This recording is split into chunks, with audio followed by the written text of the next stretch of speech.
Hi, Leslie O'Neill here with Market Immersion. I know you recognize Ronnie Bincer's famous face since you've been watching him for the last 6 sessions. We really hope you enjoyed your training and a lot of valuable information. Ronnie, thank you so much for offering this extra bonus video to these wonderful people. You bet. I wanted to do something special. You always do. So what kind of advice might you give for everyone to do next? One of the things that I think doesn't really register for most people is this Hangout stuff, this Hangout on Air stuff that we're doing is involving a social platform. And that platform is called Google+. So besides learning what's expected on Google+, I highly recommend that you start to interact with the people that are interacting with you, and you connect with them. And one of the best ways to do that is if you are actually running a Hangout on Air event, is to go through those comments that are happening in the event and start circling people, adding them to special groups that you will then try to follow and decide, is this someone I want to continue to interact with? And if so, you eventually will start to get more and more opportunities to either be interviewed or allow you to interview other people and bring them into your shows that allow you to then focus in more and more unique ways on the specific type of topics or subject matter you want to get out there. And this is not just done by you alone, but it's a group effort. And then others that you've connected with will help promote what you're doing, and vice versa. You will do the same for them, and everybody wins that way. It's a great group effort. So what are the main issues with Hangouts for most people? The main issues that I see a lot of people run into is when they're first starting, or even later if they forget, is that sound is a big issue. They just don't realize the importance of having something that separates the speaker from the microphone. So we really, really want to stress that. I realize we've talked about this before, but doing something like a headset, which is a little nerdy, I'll agree with that, or getting a separate microphone and maybe putting in some earbuds, the difference there is massive between the built-in microphone that's on your computer or your laptop. And the worst part is the laptop, because a lot of people do this on a laptop. And when the laptop is used, there's echo. The reason why is that speaker is very close to the microphone, and when someone's talking, the sound comes out of the speaker and goes right back into the microphone, and it causes this echo. And that echo can be really annoying after a while. So I strongly advise separating the speaker from the microphone. That's one thing. Another very important tip is if you're in part of a panel, meaning there's a bunch of people down at the bottom of this thing we call a film strip inside of a Hangout on Air, or just a regular Hangout, if it's your turn to speak, make sure you're not muted. But otherwise, I highly advise you to click on the button up at the very top that allows you to mute your microphone. Why?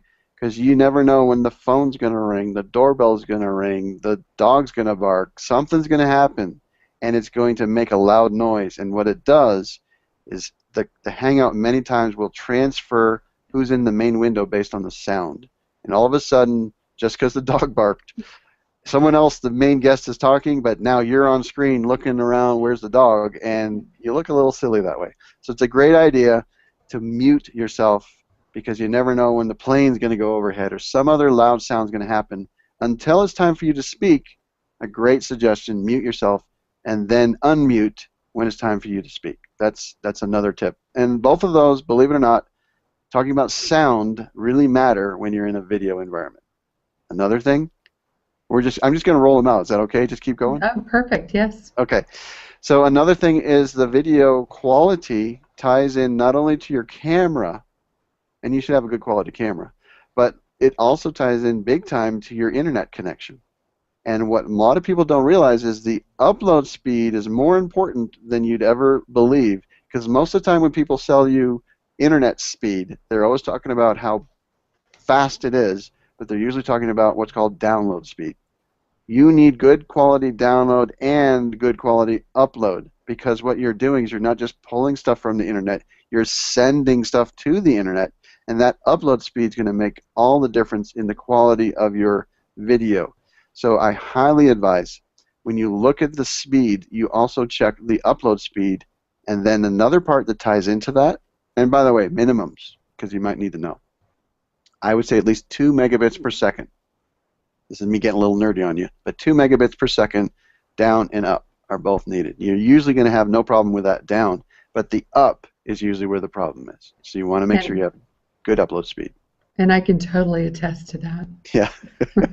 Well, and then another little tip that we'll just throw out another one. If you have the ability to use wire instead of wireless, that's going to make a lot of the difference as well. You may have phenomenal download and upload speed, but there's another aspect to it called latency.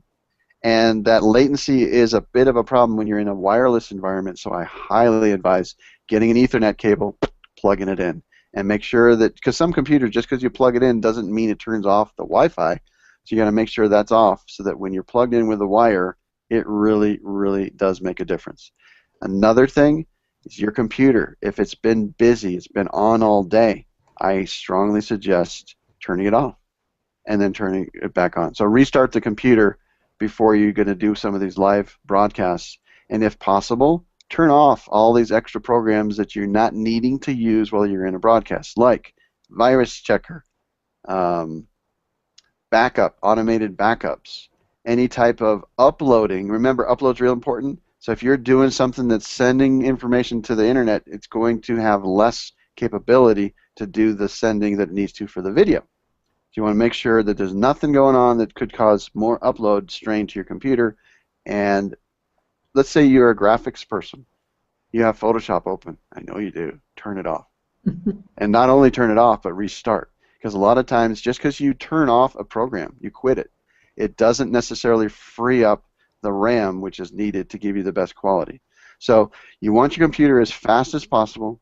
You want your internet as fast as possible. You want to have a wire plugged in. You want to have good quality sound. You don't want any echo going on, and good quality lighting that's more in front of you than there is behind you, and that's probably enough for now.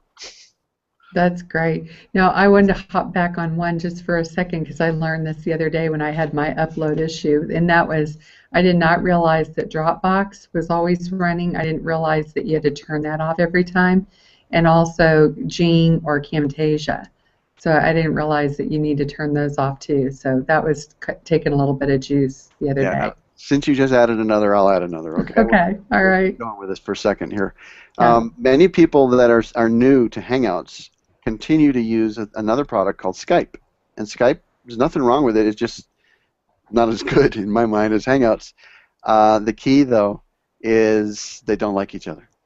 So if you're going to be using Skype, totally fine. Just realize when it's time to do the Hangouts, restart your computer and do not let Skype just automatically load each time. You need that off when you're doing Hangouts, or vice versa. They tend to both want to capture, think of it this way, the same type of area of your computer. They're both fighting for it, and if they're fighting for it together at the same time, you don't get as much value for either one. So you're going to want to disable Skype when you're doing your Hangout stuff.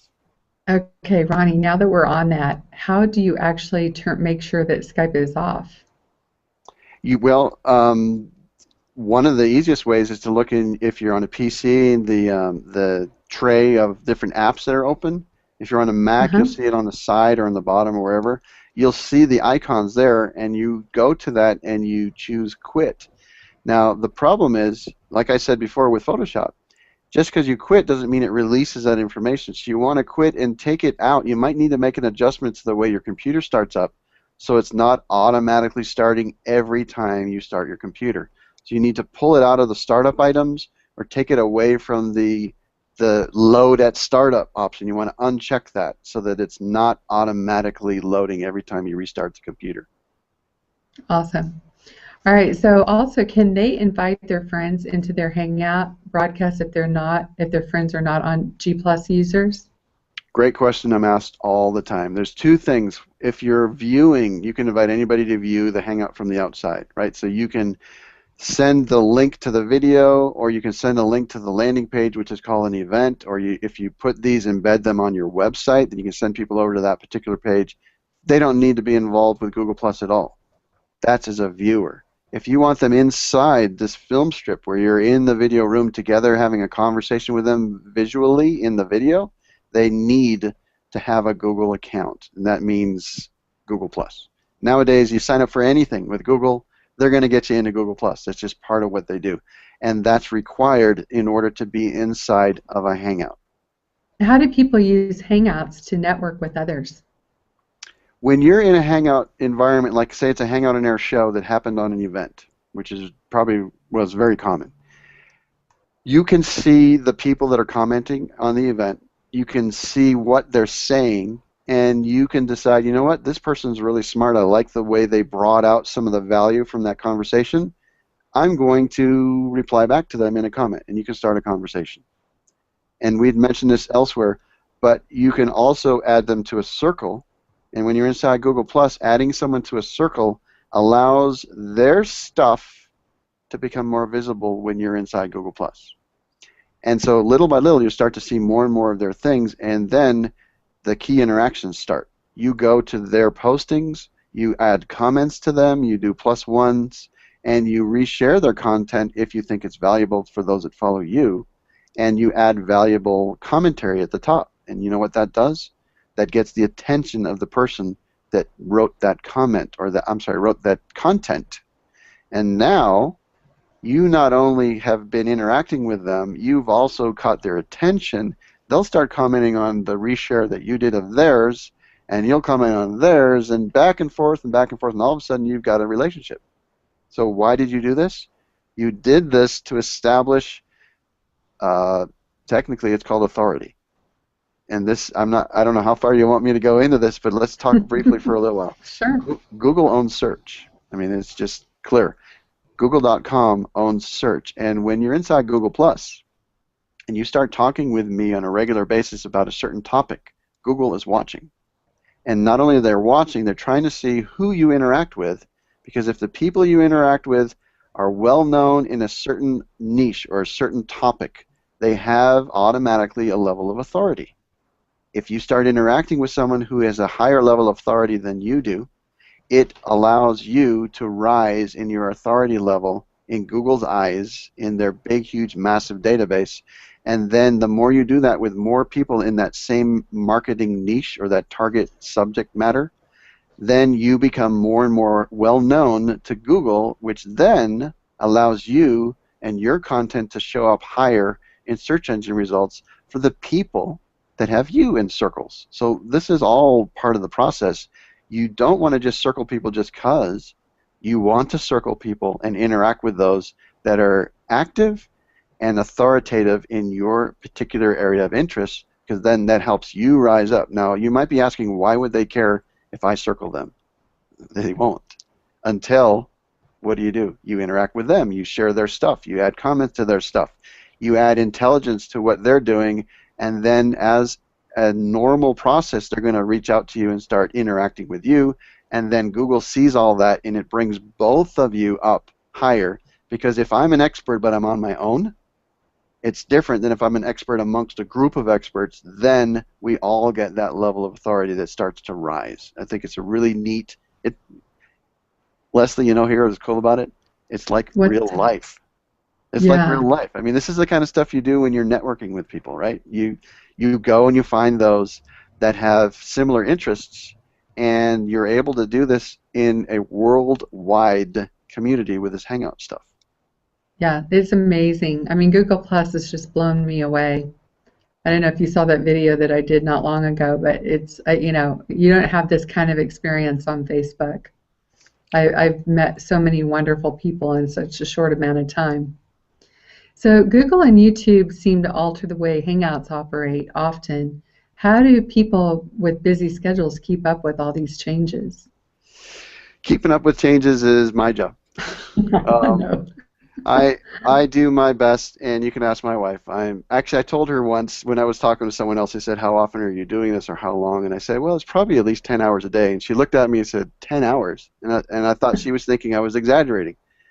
And she said, no, you are going way past 10 hours.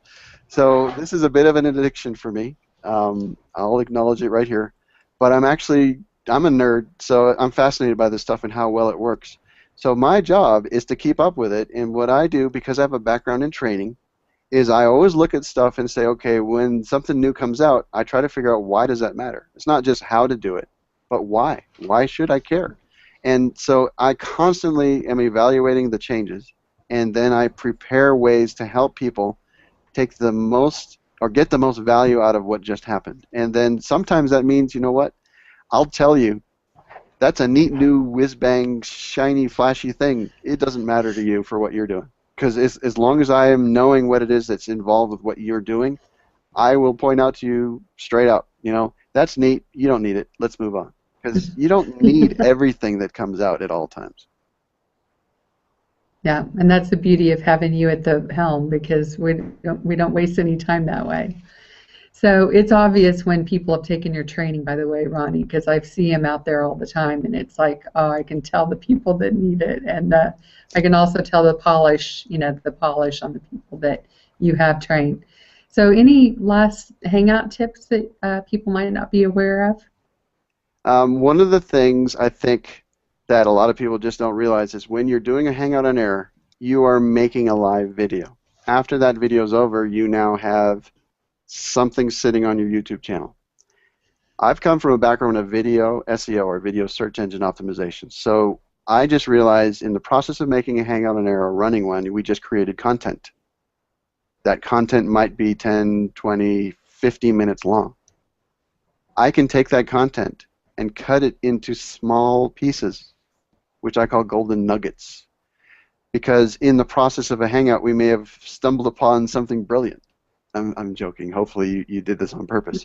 But once you've said something, you've said something that's brilliant. Now you can go back, find those 2 to 10 minute segments, and cut them as a new video. You can slice and dice this thing up into little pieces, and then if you are into the video SEO part, you can then upload each one of those pieces that's targeted to a specific set of keywords that you were talking about. And all of a sudden, your one show, which was maybe 30 minutes long, you just made into 4 or 5 different videos. Each one of them can have a slightly different target as far as keywords are concerned, but all of them can point to each other, and all of them can also point to the main show. So you just took one thing and sliced it and diced it up into 7 or 8 other things that all add value and content to the internet, all based on many different keywords, all helping focus down into the realm that you're trying to get people to go to. So it's a content generating machine. There's no other way to say it. So what all goes on in the community? As if I don't know, but I want to tell them. Okay. Well, the Hangout Mastery community it's got 2 main parts. The first part is the membership site itself. That's where you sign in and you go to the archived materials, because I have a lot of that stuff. If you want to just go through the process and learn out of pre-recorded things, you go find that stuff there. And a lot of it is private, just for the community. And you'll also see some stuff that guides you through the process of how it's changed. So if you want to see the process, that's fine. Otherwise, I do something different than many people do. I actually put dates on things. The reason why is because you're in my community because you need to keep up with some of the latest and greatest. So something that happened 3 months ago may not matter to you, but if you're really big into understanding the technology and how it's changing, it does matter to actually see the change. So that's just all the archive stuff. And when I say archive, it could have been something I did yesterday. So it's not like it's that old. Then we have what I think is the most vibrant part. It's called a private Google Plus community. And people come into there and they share with each other what they're doing with Hangouts. They share their questions. Everybody gets involved in asking questions and giving answers. And because I'm guiding this whole thing, I'm watching every single post. And what happens if somebody gives a great answer, I give them a high five. I say, good job. If someone gives an answer that's not quite right, I will politely point out what's slightly different. And so what I'm doing is I'm monitoring and making sure the conversations are accurate. But the advantage here is we've got people literally all over the world, so there is no resting time with the community. You've probably seen me there. Sometimes I'm up way too late.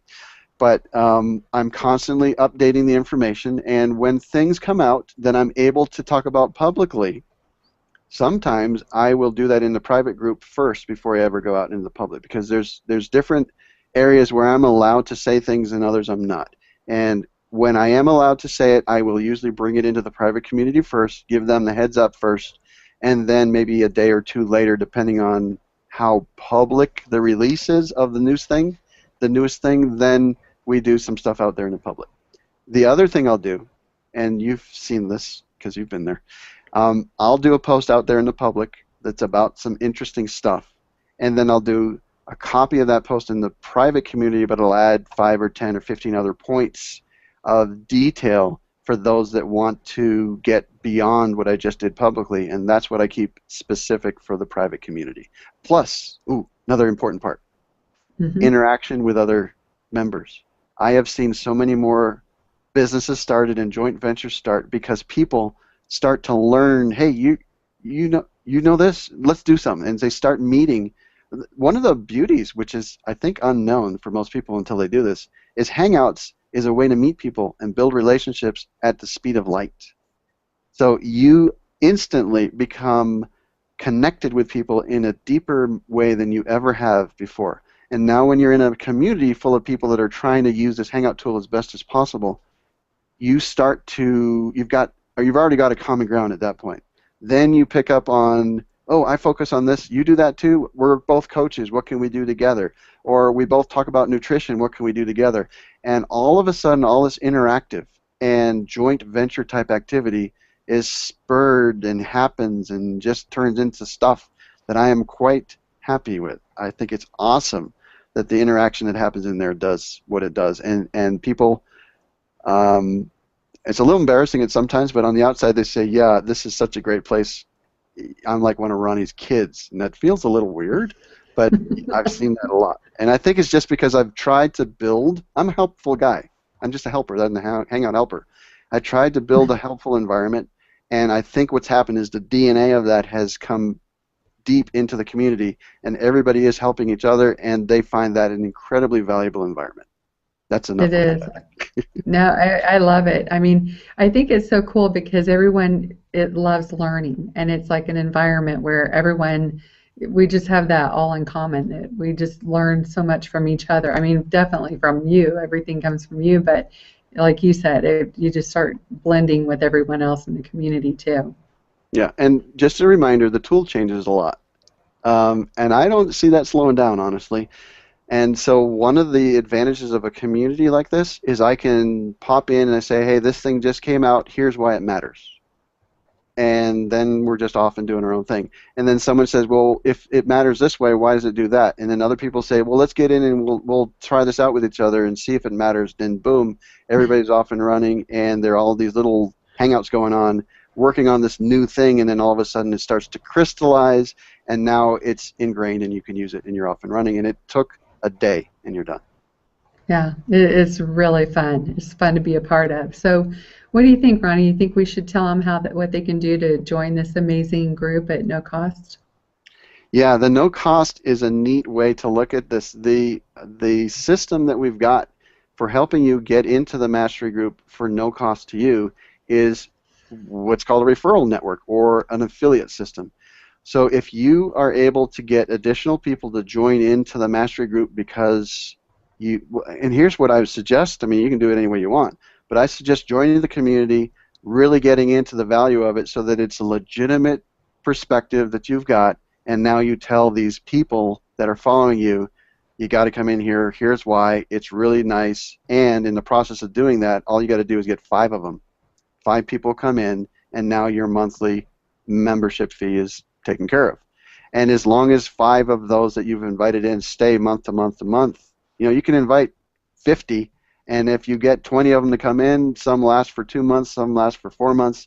During the time they're there, you're being paid your fee, and all of a sudden it's free. That's awesome. I think that is a very generous offer also. So regardless of the type of business that you have, Ronnie will totally help harness the power of your Hangouts and make your company's message go viral. So thank you so much again, Ronnie, for joining us today and sharing your valuable information with everyone, and your time is greatly appreciated. It's been a pleasure, and I really hope people take advantage of these offers because there's really nothing quite like this. There's not, I agree. Thank you so much, Ronnie. Bye now. And I hope we see you all soon.